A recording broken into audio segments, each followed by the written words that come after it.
काळूस मेदनकरवाडी जिल्हा परिषद गटाचे राष्ट्रवादी काँग्रेस पक्षाचे अधिकृत उमेदवार पप्पूदादा टोपे यांनी संपूर्ण जिल्हा परिषद गटातील गावांमध्ये जोरदार गावभेट दौरा करत प्रचाराची रणधुमाळी उडवून दिली आहे। या दौऱ्यात त्यांनी घरोघरी जाऊन मतदारांशी थेट संवाद साधत राज्याचे उपमुख्यमंत्री अजित पवार यांचे स्वप्न साकार करण्यासाठी राष्ट्रवादी काँग्रेस पक्षाच्या उमेदवारांना विजयी करण्याचे आवाहन केले। गावभेट दौऱ्यादरम्यान पप्पूदादा टोपे यांनी गावातील विकास कामे, प्रलंबित प्रश्न आणि भविष्यातील योजनांबाबत नागरिकांशी सविस्तर चर्चा केली। सर्वसामान्यांच्या विकासासाठी आणि गावाच्या सर्वांगीण प्रगतीसाठी कटिबद्ध राहणार असा विश्वास त्यांनी यावेळी व्यक्त केला। या प्रचारात राष्ट्रवादी काँग्रेसचे पदाधिकारी, कार्यकर्ते, युवक तसेच महिला मोठ्या संख्येने सहभागी झाले होते। महिलांचा उत्स्फूर्त सहभाग विशेष लक्षवेधी ठरला।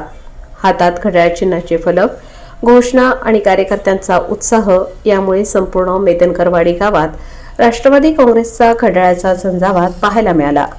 स्थानिक नागरिकांनीही पप्पूदादा टोपे यांना भरभरून प्रतिसाद देत आपल्या अपेक्षा, समस्या आणि सूचना मांडल्या।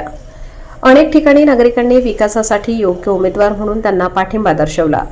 या गावभेट दौऱ्यामुळे काळूस मेदनकरवाडी जिल्हा परिषद गटात राष्ट्रवादी काँग्रेसची ताकद अधिक मजबूत होत असल्याचे चित्र असून येत्या निवडणुकीत पप्पूदादा टोपे यांच्या काळूस गणाचे पंचायत समितीचे उमेदवार सय्यद इनामदार आणि मेदनकरवाडी गणाचे उमेदवार महेंद्र मेदनकर यांचा विजय निश्चित असल्याचा विश्वास कार्यकर्त्यांसह मतदारांकडून व्यक्त होत आहे।